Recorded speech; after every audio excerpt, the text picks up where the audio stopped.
This is a non-biased examination of the ancient texts of the Bible that have accurately predicted the future multiple times. This is not affiliated with any religion or doctrine. All required research was done independently by myself, and it's protected by copyright unless otherwise noted.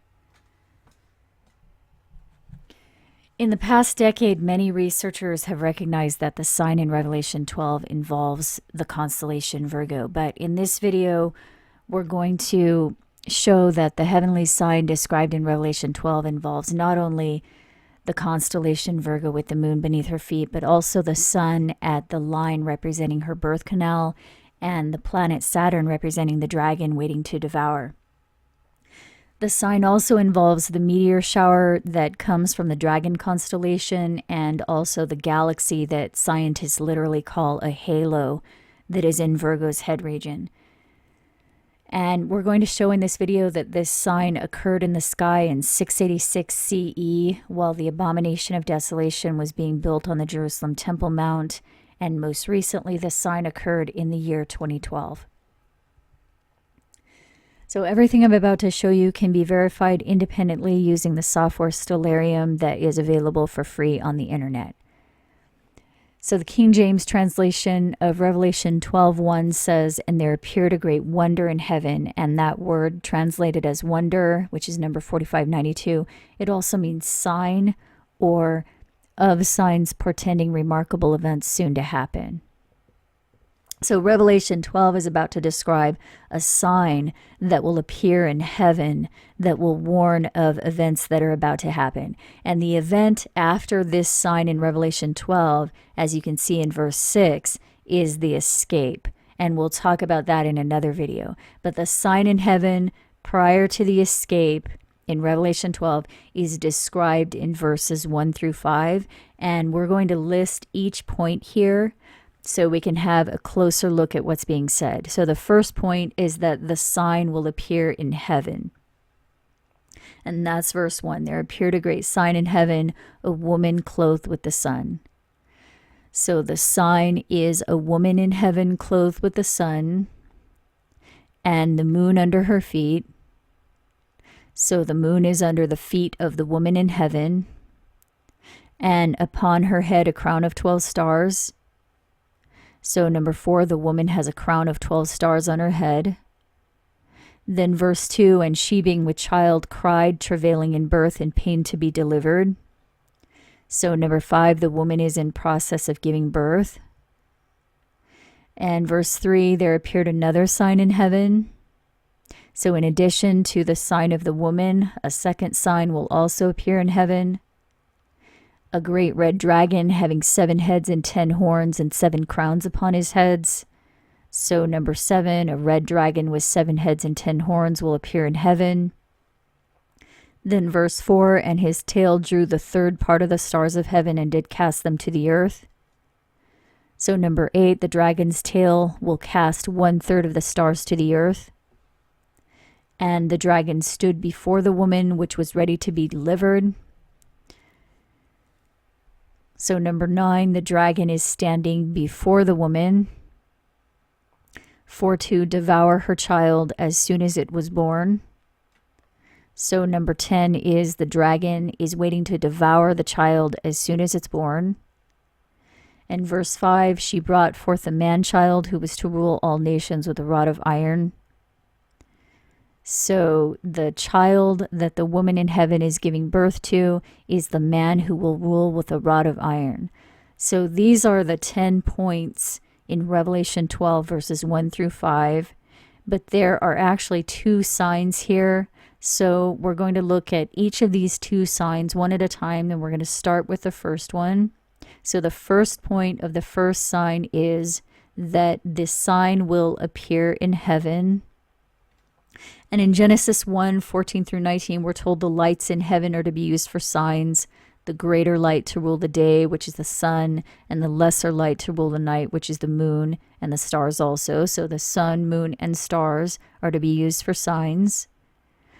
So this sign in Revelation 12 will probably have something to do with the sun, moon, and stars.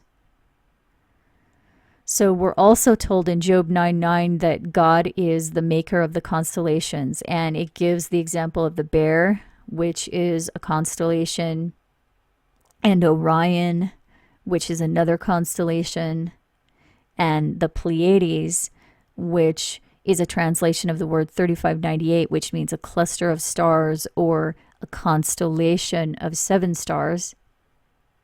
So Job 9:9 is telling us that God created the constellations. And we have more confirmation of that in Psalm 19. It says, the heavens declare the glory of God, and the firmament show his handiwork. And that word firmament refers to the sky. So you can see a few other translations here that say the sky displays his craftsmanship. And that craftsmanship in the skies, it says in verse 2, utters speech and shows knowledge. There is no speech nor language where their voice is not heard. Their line is gone out through all the earth. So when it says the line of the craftsmanship in the skies, that seems to be a clear indication that it's referring to the constellations. So verses 2 through 4 of Psalm 19 are saying the constellations utter speech and show knowledge. There is no speech nor language where their voice is not heard. Their line is gone out through all the earth, and their words to the end of the world. And that makes sense because the myths about the constellations are all over the world in every culture. So the biblical texts tell us that the sun, moon, and stars, including the constellations, are to be used for signs. So this sign of a woman in heaven clothed with the sun probably refers to a constellation that represents a woman. And as we know, there are many constellations all over the sky, but there are specifically 12 constellations that are along the orbital plane of our solar system, the ecliptic plane that Earth rotates around the sun. So there are only 12 constellations around that. And that's important because this woman constellation, it says, must be clothed with the sun. And the only way that can happen from our perspective on Earth is if the woman is one of the constellations that surrounds the ecliptic plane where Earth circles around the sun. So you can see here the 12 constellations that cross that ecliptic plane are Libra, Scorpius, Sagittarius, Capricornus, and as we continue around, we have Aquarius and Pisces, then Aries, Taurus, Gemini, Cancer, Leo, Virgo, and then back to Libra again. So those are the 12 constellations that are along the ecliptic plane. So from our perspective on Earth, it appears that the sun moves through these 12 constellations as we rotate around the sun. So for example, in December, the sun appears to move through Sagittarius. In March, we see it in front of the backdrop of Pisces. In June, it appears to pass through Gemini. And in September, we see the constellation Virgo behind the sun. So out of all the constellations in the sky, only 12 of them can be clothed with the sun from our perspective on Earth, as it says in Revelation 12, a woman clothed with the sun. And out of all 12 of the ecliptic constellations that the sun appears to travel through, only one of them represents a woman. So Libra represents the scales, and it's clothed with the sun around November. Scorpius represents the scorpion and is clothed with the sun in December. The sun appears to move through Sagittarius, the centaur, later in December. Capricorn, the goat, in January. Aquarius, the water bearer, around February. Pisces, the fish, in March. Aries, the ram, in April and May. Taurus, the bull, in May. Gemini, the twins, in June. Cancer, the crab, in July. Leo, the lion, in August. And Virgo, the only woman out of all 12 ecliptic constellations, is clothed with the sun starting in September from our perspective on Earth. So the only possibility for this heavenly sign, the woman in heaven clothed with the sun, is the constellation Virgo in the fall season, when the sun appears to travel through it, generally in September and October. So the first point in Revelation 12 is that the sign can only occur in September or October when Virgo is clothed with the sun. But it becomes even more specific about the date when it says the moon will be under the feet of the woman. So next we need to find the days when the moon passes under the feet of Virgo during this time frame when the sun is present. So the sun appears to move in front of the backdrop of Virgo in September. So we're going to remove the atmosphere here so we can see the planets and the moon more clearly. And we're also going to take out this artwork because it's misleading. So this is what the actual constellation of Virgo looks like. You can see these lines represent her arms. This is her body, and these are her two legs here. And you can see the date and time here. And you can see we're looking at the year 2012 because the sign actually occurred that year and it was more precise than the other years that I found. So we're going to use this year as the example before we look at the other years. So you can see here the sun was just reaching the tip of Virgo's hand around September 14th in the year 2012. And we're going to change the layout here a little bit to show the ecliptic plane horizontally. This right here is roughly the ecliptic plane where the planets rotate around the sun. So the planets appear to move through Virgo in this direction along roughly this plane, and the moon also travels this plane in the same direction as it rotates around the Earth. So from our perspective on Earth, the sun was moving into Virgo around September 15th in 2012, and the moon also just happened to be moving in around that same date in 2012. So the moon travels through Virgo from our perspective on Earth for about 3 days. And on September 19th, 2012, the moon reached the feet of Virgo and it was in perfect alignment with the two stars representing her feet. And this alignment occurs at a specific hour. So you can see here the hour is 5:10. And just a few hours later at 10 o'clock, the moon is moving into Libra and is no longer in alignment with the feet. So the moon's alignment with Virgo's feet occurs within a specific hour of each cycle around the Earth. And the sun is in Virgo only about 1 or 2 moon cycles per year. So the Revelation 12 sign can only occur during a small window in any given year, even if you only consider 2 factors, the sun in Virgo and the moon at her feet. It still narrows the sign down to only 2 possible days per year. So as you can see, we're still only in the first verse of Revelation 12, and it has narrowed this sign down to only 2 possible dates within any given year. And in 2012, the first possible date was September 19th.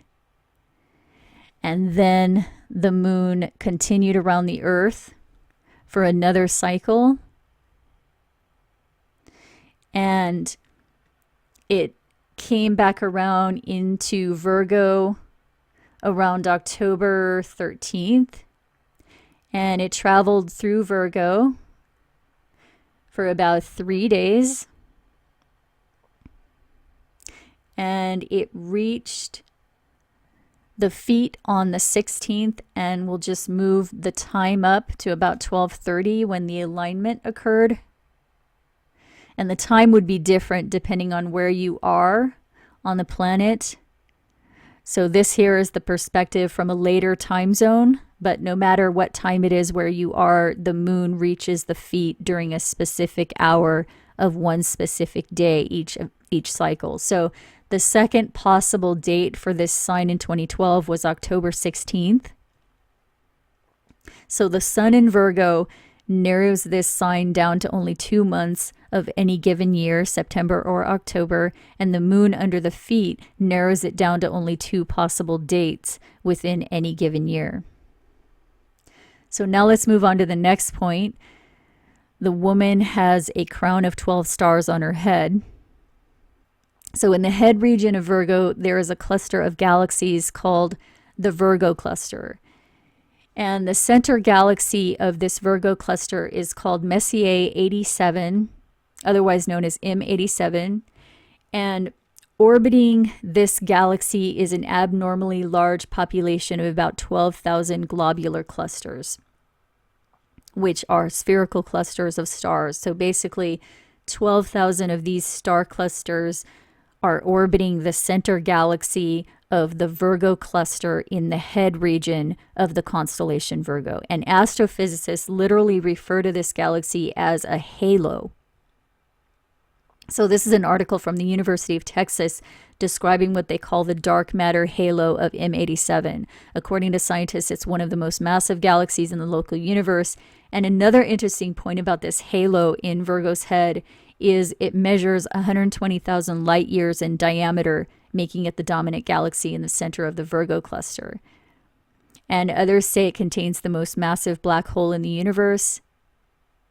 And also the coordinates of the Virgo cluster itself are right ascension 1227 and declination 1243. So basically 1212. So this massive M87 galaxy located roughly at coordinates 1212 is 120,000 light years in diameter and has 12,000 star clusters orbiting it. So astrophysicists refer to this galaxy over Virgo's head region as a halo of 12,000 star clusters orbiting a 120,000 diameter galaxy, and its coordinates are roughly 12 hours and 12 degrees. So the crown of 12 stars on her head in verse 1 seems to be a confirmation that the woman in heaven clothed with the sun is the constellation Virgo. And also, the star clusters in Virgo's head continue upward into the constellation Coma Berenices. Coma Berenices contains the northern portion of the Virgo cluster, and the constellation Coma Berenices is known as the Lock of Hair. It was named after Queen Berenice II, the wife of Ptolemy III. So this Lock of Hair, Coma Berenices, contains the northern portion of the Virgo cluster, and the brightest star in the Coma Berenices open cluster is known as 12 Comae Berenices. So there's another 12. So this region of space from the head of Virgo into Coma Berenices is the hair of star clusters, and it's called the Virgo Coma cluster. And these are just a few pictures of some of these clusters. This one literally looks like hair, and this one is actually shaped like a crown. So the crown of 12 stars described in the first verse of Revelation 12 that is upon Virgo's head appears to be these 12,000 star clusters orbiting the dominant galaxy in the center of the Virgo cluster that scientists name the halo, which harbors the most massive black hole in the universe by some estimates and is in the midst of Virgo's hair of star clusters that span up to Coma Berenices. So the fourth point in Revelation 12 serves as confirmation that the woman in heaven is the constellation Virgo, and this halo of 12,000 star clusters is something that could not have been known until recent years, which is another reason Gabriel indicated in Daniel 12 that the riddle would not be understood until the end time. So next, we're told Virgo is in the process of giving birth to the man who will rule with a rod of iron. So verse 5 is giving us a code. It says the woman is giving birth to a man who will rule with the rod of iron. And this is important because it tells us that not only does the sun need to be in Virgo and the moon at her feet, but there also needs to be a celestial object on the line that separates her body from her legs. So this is the line that represents Virgo's birth canal. And the texts say she's giving birth. So either a planet or the sun needs to be on or very near this line to represent Virgo in the process of giving birth. So the biblical texts tell us that the constellations were created by the Elohim, and they were created in such a way that as the planets move around the sun, they appear from our perspective on Earth to move through Virgo's stomach and pass the line representing her birth canal, giving the impression that Virgo is giving birth to the planets and the sun. So in this case, it says she's giving birth to a celestial object that represents a man who was to rule all nations with a rod of iron. And that phrase, rule with a rod of iron, is also found in the book of Revelation in chapter 19, verses 11 through 16. It says, I saw heaven opened and a white horse, and he that sat upon him was called Faithful and True, and he had a name written that no man knew. His name is called the Word of God, and he shall rule them with a rod of iron. And he had on his vesture a name written, King of Kings and Lord of Lords. So it says the man who rules with a rod of iron is the King of Kings. And the King of Kings is also mentioned in chapter 17. It says the Lamb is the King of Kings. And in the book of John and also in other books, we're told that Jesus is the Lamb.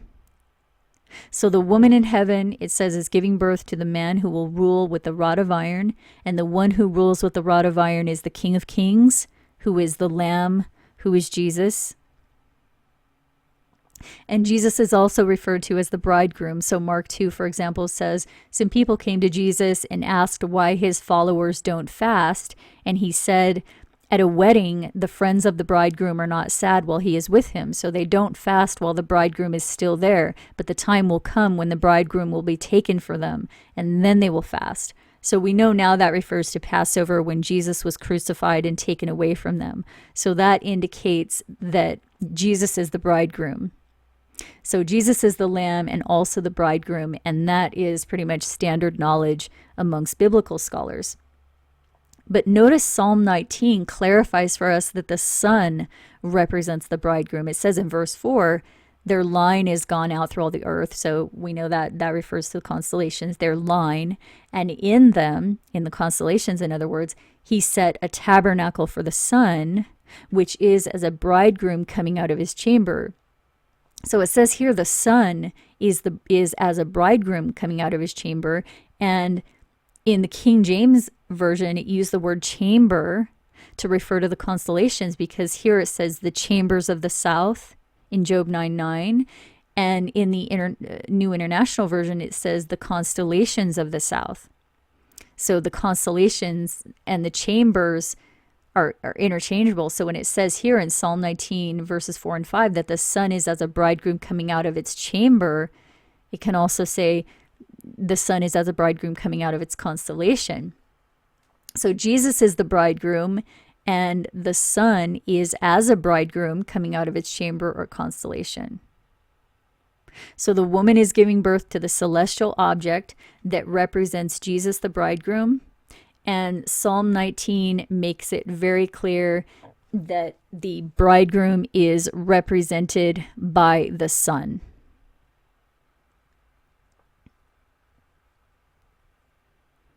So in other words, the sun is the celestial object that must be at Virgo's birth canal. So in order for this sign to be fulfilled, the sun must not only be in Virgo, but the sun must be specifically at the line representing Virgo's birth canal. So Psalm 19 says, in them, in the firmament or the constellations, the Elohim set a tabernacle for the sun, the bridegroom Jesus being born out of his mother the Virgin, as the story goes. So the bridegroom's son symbolically being born out of the constellation Virgo the Virgin. And this is also confirmed in Revelation 22. It says directly that Jesus is the morning star. And this is another riddle that could not be understood until recent times, and that is that our sun is a star. It's the closest star to us, and we use the word morning to describe the rising of our star over the eastern horizon each day. So the morning star is the sun.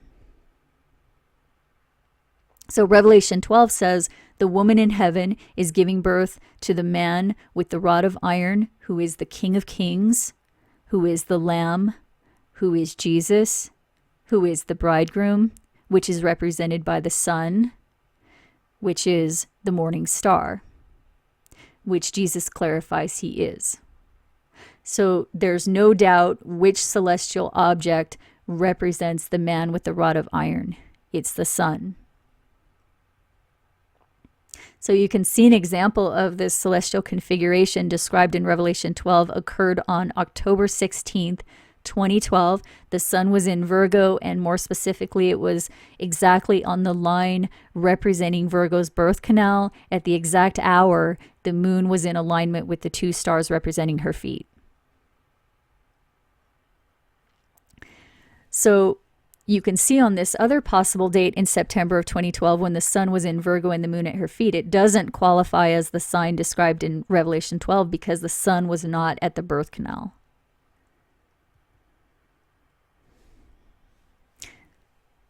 So now we can see that October 16th, 2012 was the only day of the whole year that fits what Revelation 12 describes so far. But there's more to this sign. It continues in verse 3 with the second part to this. So it says, a second sign will appear in heaven, a great red dragon with 7 heads and 10 horns. And this is a reference to the beast with 7 heads and 10 horns, which is described in Revelation 13. So the dragon in Revelation 12 has 7 heads and 10 horns, and the beast in Revelation 13 has 7 heads and 10 horns. And the beast with 7 heads and 10 horns in Revelation 13 is a combination of the 4 beasts described in Daniel 7. So it says in Revelation 13, a beast rose up out of the sea, having 7 heads and 10 horns, and the beast was like a leopard, and his feet were as the feet of a bear, and his mouth as the mouth of a lion, and the dragon gave him his power. So we'll go into more detail about this in another video, but for now, notice the beast with 7 heads and 10 horns includes the first 3 beasts in Daniel 7, the lion, the bear, and the leopard. Also notice the 4th beast in Daniel 7 had 10 horns, as does the beast in Revelation 13. So we already charted the beasts in Daniel. And we found out the first was the lion, the Babylonian Empire. The second was the bear, the first Persian Empire. The third was the leopard, the Greek Empire. And the fourth was the Roman Empire, and it had 10 horns. And we'll go into more detail about this later, but the United Nations is the 4th phase of the Roman Empire, and the United Nations has 7 heads and 10 horns. So the sign in Revelation 12 of the dragon with 7 heads and 10 horns refers to the 4th phase of the Roman Empire, at least on one level. And that's important to understand because it's going to help us with another important piece of this riddle later on. But next, we're told this dragon will cast 1/3 of the stars to the earth with its tail. And that's a reference to the star mentioned in Revelation 8 and 9, the star that fell from heaven and opened the bottomless pit, and there arose a smoke out of the pit, and the sun and the air were darkened by reason of the smoke of the pit, and the 3rd part of the sun, the 3rd part of the moon, and the 3rd part of the stars were darkened, and there fell great hail out of heaven. So scientists know that an asteroid or comet impact would also be carrying debris along with it that would fall like large stones of hail. So this event in Revelation is an asteroid impact. Daniel confirmed that. Jesus confirmed that. We've talked about that before. But it says here the darkness of the sun and moon will be caused by the smoke rising out of the pit that is caused by the star that falls from heaven. And it's not just a darkening of the sun and moon, but a darkening of the sun, moon, and stars. So it's a darkening of the whole sky. So it's not saying that only a 3rd portion of the sun will go dark, a 3rd portion of the moon, a 3rd portion of the stars. It's saying the whole sky will go dark in the 3rd part of the earth. And that's important to understand. It's a riddle. Gabriel said they won't understand it until the end time. It's a riddle, and it's important to understand that it's talking about the 3rd part of the earth. The whole sky goes dark in the 3rd part of the earth. And once we understand that, then we can understand Revelation 12 verse 4, because it makes reference to that again. His tail drew the 3rd part of the stars of heaven and cast them to the earth. So what's the 3rd part? It's the 3rd part of the stars. It's where the asteroid hit. So Revelation 12 is telling us that this red dragon has a tail that will cast the stars to the earth. And the 3rd portion of the stars refers to the hail from the asteroid that hits the 3rd part of the earth. So the book of Daniel said the burning stone is so big it will be a mountain in the land after it hits. And Revelation tells us that the dust from the impact will darken the sky for a whole third portion of the earth.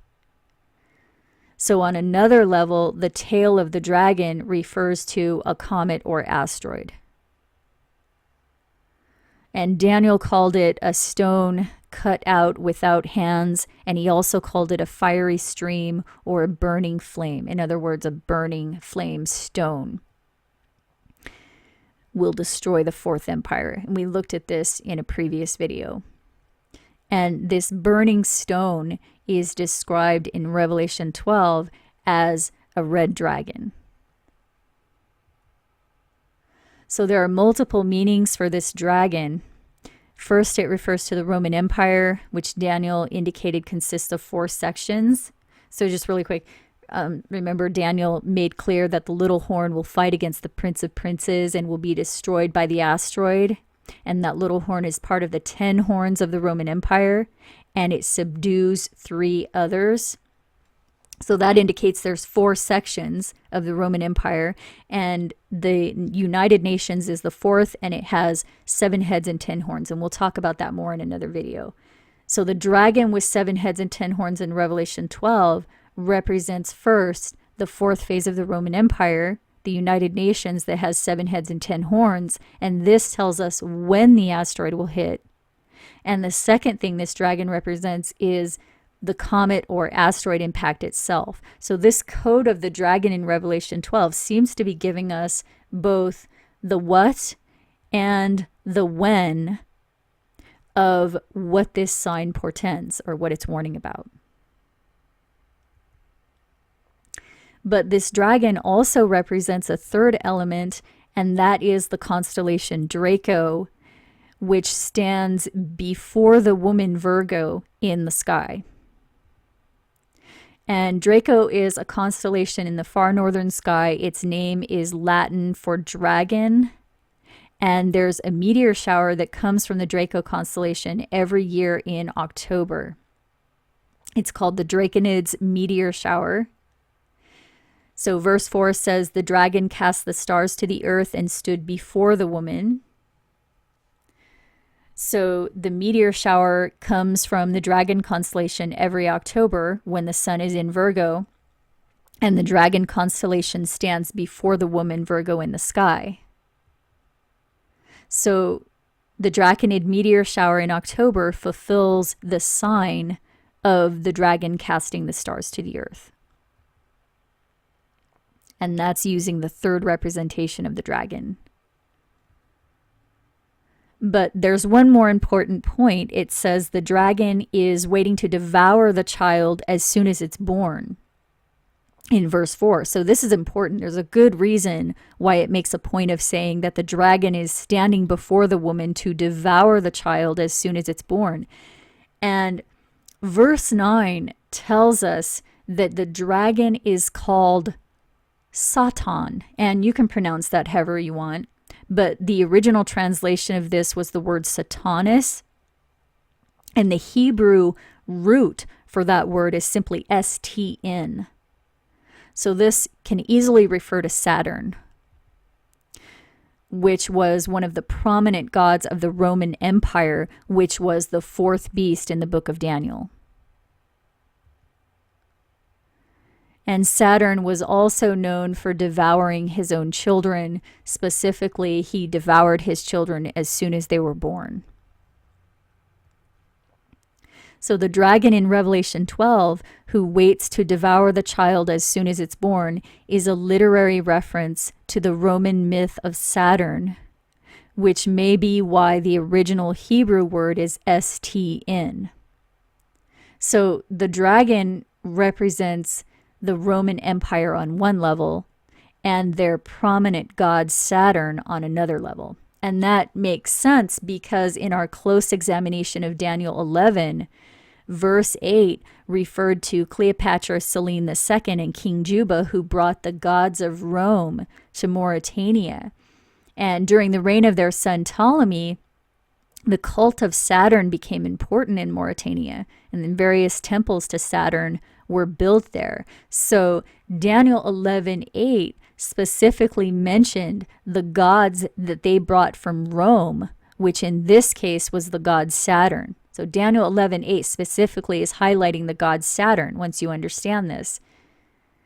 It says in Mauritania, the temple was dedicated to Saturn by the year 30, which is the same generation the temple of Saturn was reconstructed in Rome. And this is the ruins of the temple of Saturn in Rome right here. You can see the Roman church in the background. This is another photo of it. And that church is known as the Santi Luca y Martina, and its construction was commissioned in 625. So notice its commissioning is 625. That was exactly 70 years prior to 685 when they began construction on the Dome of the Rock. So Daniel 11 clarified for us that this temple here is a Roman temple, which you can see is part of the temple dedicated to the god Saturn. And this is just a side note, but notice there are 8 pillars left standing of the temple of Saturn. And in Roman times, it says here the temple of Saturn housed the state treasury. And these 8 pillars of the old Saturn temple that housed the state treasury are also at the front entrance of the U.S. Department of Treasury. So this is a replica of the ancient Roman temple of Saturn, complete with the Roman church in Washington, D.C. So the dragon in Revelation 12 refers on one level to the Roman god Saturn, whose celestial counterpart is obviously the planet Saturn. So the dragon in Revelation 12 also represents the planet Saturn.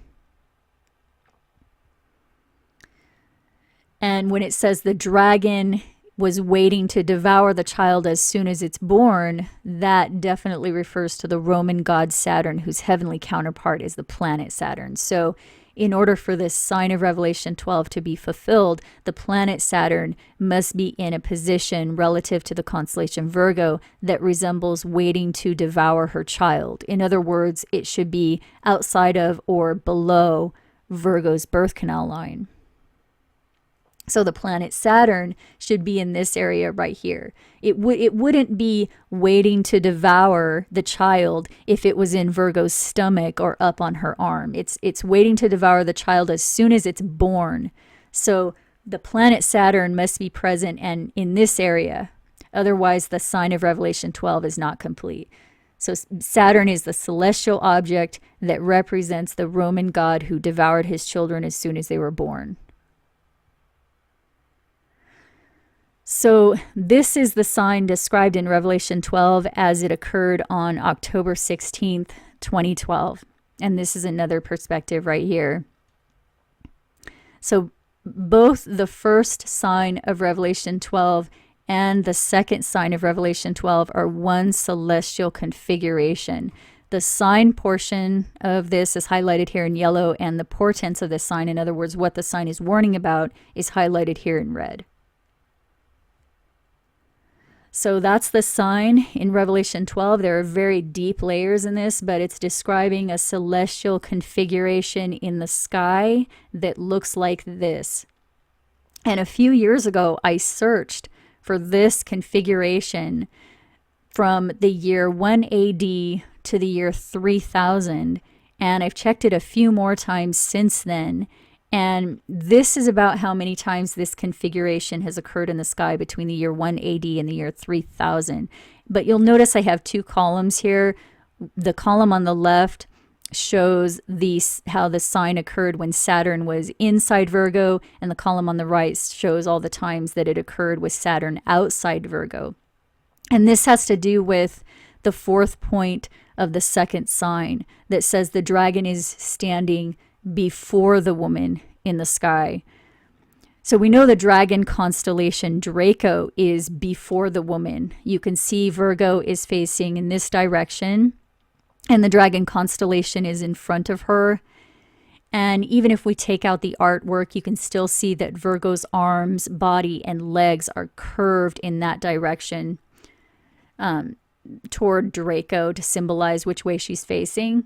So the dragon standing before the woman is Draco on the one hand, but it's also, we know the dragon is Saturn. So the fact that it tells us Saturn is standing before the woman for to devour the child as soon as it's born, that means that Saturn needs to be in position that represents being before Virgo. So you can see which direction Virgo is facing. So when Saturn is down here, it's below, behind, or after the woman. It's not before the woman. So we know the dragon, Saturn, is waiting to devour the child as soon as it's born. So it needs to be outside of Virgo's stomach. And once it's outside of the stomach, it passes through this triangle area where it can still be considered before the woman waiting to devour. But eventually it exits that triangle area and it moves on toward the constellation Libra. And in this space is behind or below or after the woman. It's no longer before the woman when it's in that space outside of the triangle. So sometimes the sign occurs where the sun is at Virgo's birth canal at the exact moment the moon reaches the feet, but Saturn is outside of that triangle below or after Virgo, so it doesn't really count as the sign. But I put those instances in here anyway in the right side column so you can see all of the variables. So you can see the configuration happened in the left column. This is how many times it actually occurred. And you can see it happened about 13 or 14 times in 3,000 years. And some of the alignments are more exact than others. So we're going to look at all of these and I'll show you how I did this in case you want to check for yourself. I used the free software Stellarium to conduct this search, so anyone can use this to replicate what I did. So you can see here that the moon moves through Virgo very fast, and Mars here is moving through faster than Saturn, and that's because Saturn's orbit around the sun is about 29 years. So Saturn takes a few years to pass through Virgo, and the sun moves through Virgo in about a month, and the moon moves through in a few days.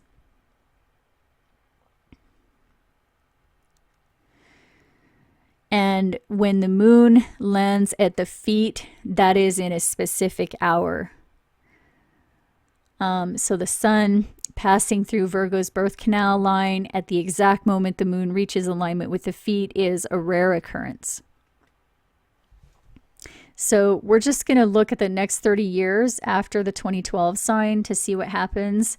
In 2012, the sun moves out of Virgo by November.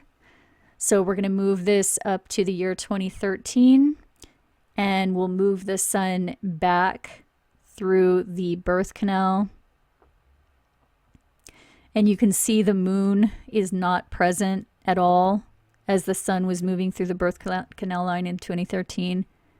And you can see Saturn is after Virgo anyway that year. So we'll move forward to the year 2014. And you can see Saturn moved into Libra by that time. So we need to move forward about 29 or so years until Saturn comes back into the position before the woman waiting to devour.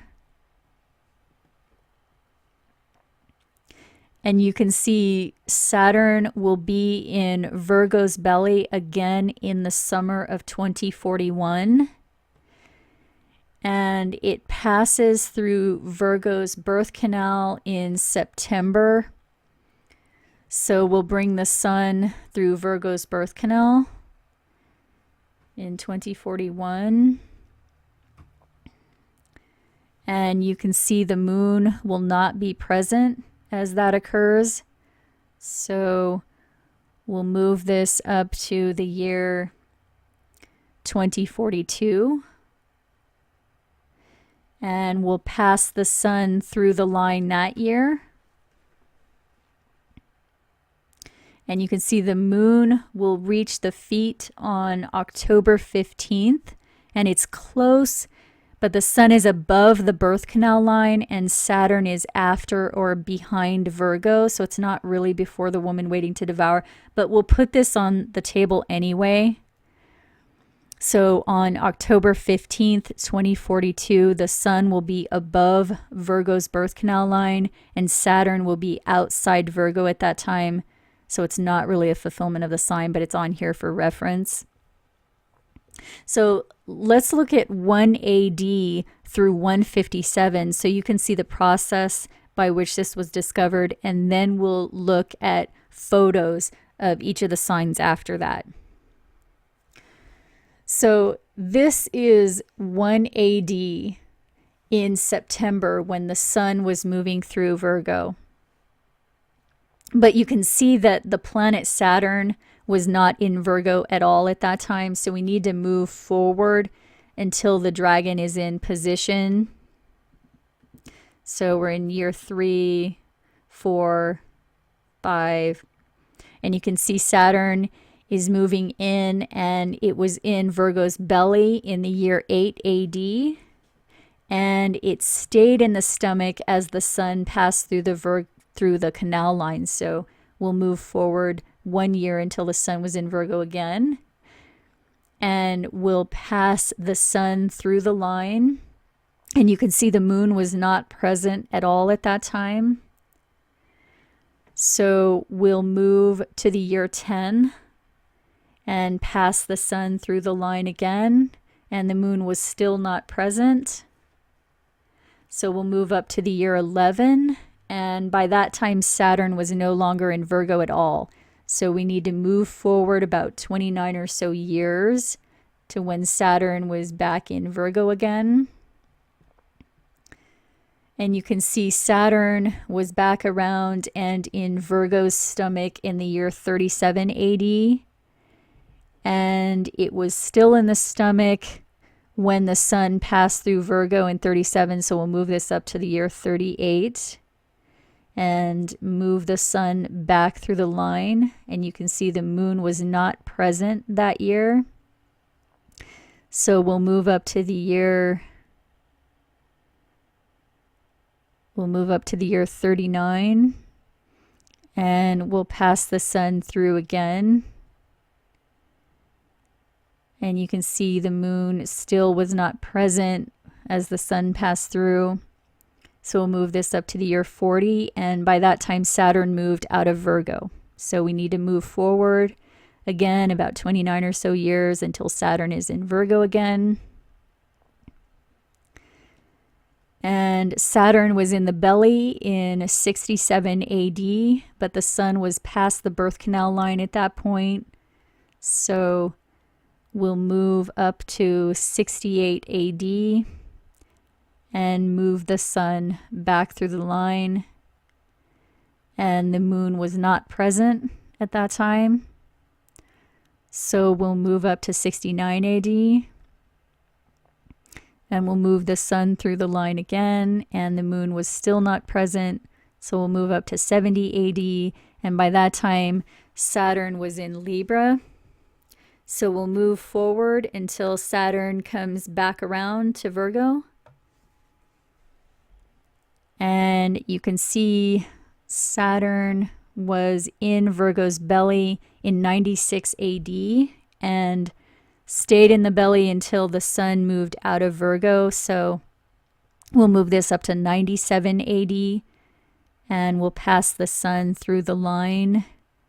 And you can see the moon was not near the feet at that time. So we'll move this up to 98 AD and we'll pass the sun through again. And you can see the moon was not present. So we'll move this up to 99 AD and Saturn moved into Libra by then. So we need to move forward again about 29 or so years until Saturn is back in Virgo. And you can see Saturn was entering position in 126, and the sun passed through the line while Saturn was coming out of the belly, and the moon was not present, so we'll move up to 127. And you can see the moon was at the feet after the sun already passed through the line. So we'll move up to 128. And we passed the sun through, and the moon was not present. So we'll move up to 129, and by then Saturn had moved on to Libra. So we'll go forward until Saturn comes back around. And you can see Saturn was still in the belly in 155 when the sun passed through the line. So we'll move up to 156. And the moon was not present when the sun passed through that year. So we'll move up to 157. And you can see the moon entering in as the sun passes through. So we'll move forward by the hour. And you can see the moon aligns with the feet of Virgo as the sun is passing just below the line representing her birth canal. So that alignment occurred September 22nd, 157. And the sun was on or below the line at that time, and Saturn was outside or behind Virgo, not in front. So that's why it's listed in the right column with the others that occurred while Saturn was behind Virgo. So the celestial configurations in the right column are not really fulfillments because the dragon Saturn was not really before the woman. But I've recorded those configurations anyway, just so we can see how many times they occur. So I won't make you go through the process of searching for the rest of these. We'll just look at the photos, but you can always check for yourself to verify what I'm about to show you. So the next time the sign occurred after 157 was September 21st, 244.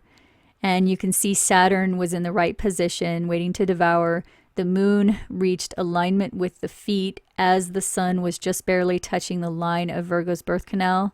So the sun was above the line on September 21st, 244, as it says right here. And the next one after that was in 363, but you can see the sun wasn't actually touching the line when the moon reached the feet, and Saturn was behind or under Virgo, so this was not really a fulfillment of the sign. But in 393, the sun was on or below the line, although Saturn was outside of Virgo, not before her, when the moon reached the feet. So September 23rd, 393, right here, the sun was on or below the line. Then in the year 450, Saturn was just under the line and the sun was on or above. So September 23rd, 450, the sun was on or above the line and Saturn was in position. Then in 599, it was close, but the sun was below and not touching the line, and Saturn was outside. So September 26, 599, the sun was below and not touching the line, and Saturn was outside Virgo. Then in 686, Saturn was in position to devour, and the sun was just above, but still touching the line while the moon reached the feet. So September 24th, 686, the sun was on or above the line and Saturn was waiting before the woman in position. So that was a fulfillment, and that was the year the abomination of desolation was set up. It was actually the second year of the building of the Dome of the Rock, which we found out in Daniel chapter 11 was the abomination of desolation that was set up exactly 1290 years after the first sacrifice was taken away in 606 BC, as it says in Daniel 12. So this sign of Revelation 12 that occurred in 686 was an important event, but we'll talk about that more in another video. So then in 805, it was close, but the sun was not even touching the line when the moon reached the feet. So that's not a fulfillment. But in 835, the sun was on or below the line when the moon reached the feet, and Saturn was below or after Virgo. So September 27th, 835, the sun was on or below the line and Saturn was outside. Then in 892, the sun was exactly on the line, representing Virgo's birth canal, and Saturn was in position to devour. At the same moment, the moon reached alignment with the feet. So September 26th, 892, the sun was exactly on the line, and Saturn was in position before the woman. So I highlighted that one because the sun was perfectly in alignment with the line representing Virgo's birth canal. And as you can see, that exact alignment only happened 3 times in 3,000 years. And the most recent exact alignment was in 2012, but we'll get to that later. So in 1098, it was close, but you can see Saturn is still inside the belly, so this one doesn't count. Then in 1128, the sun was on or above the line and Saturn was in position to devour. So September 27th, 1128, the sun was on or above the line and Saturn was in position. Then in 1334, the sun was on or below the line while Saturn was in position and the moon at the feet. So September 30th, 1334, the sun was on or below the line. Then in 1540, the sun was below the line, only barely touching it. So on October 1st, 1540, the sun was below the line. And then in 1570, the sun was exactly on the line again at the precise moment the moon reached the feet, and Saturn was in the position to devour. So on September 30th, 1570, we had another exact alignment. Then in 1776, the sun was on or below the line and Saturn was in position. So on October 13th, 1776, we had another fulfillment. Then in 1806, the sun just barely touched the line while Saturn was on the border, just inside. So on October 13th, 1806, the sun was above the line while Saturn was in position. Also in 1982, the sun was just below the line while Saturn was in position and the moon at the feet, but the sun wasn't actually touching the line. So on October 18th, 1982, the sun was below and not touching the line. So it wasn't really a fulfillment, but we'll put it in just so we can see the number of times that it came close. And then in 2012, the sun was exactly on the line at the same moment the moon reached the alignment with the feet, and Saturn was in position to devour. So October 16th, 2012, the sun was in exact alignment with the line representing Virgo's birth canal, and Saturn was in position. So that was the third exact alignment in 3,000 years.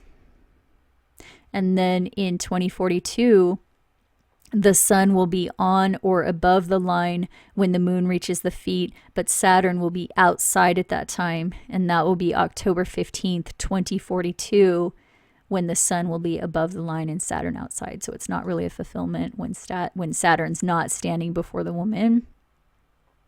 And then in 2218, the sun will be below the line when the moon reaches the feet on October 21st, 2218. So below the line, just barely touching it, if at all, in 2218. And then in 2248, the sun will be above the line and Saturn will be outside the position when the moon is beneath the feet. So October 18th, 2248, the sun will be above the line and Saturn is not before the woman. So that's not really a fulfillment. Then in 2454, the sun will be on or below the line and Saturn is on the border on October 23rd. So October 23rd, 2454 is another fulfillment, although it's not as exact as it was in 2012. Then in 2690, the sun will be on or above the line and Saturn will be outside on October 25th. So not really a fulfillment in 2690, although close.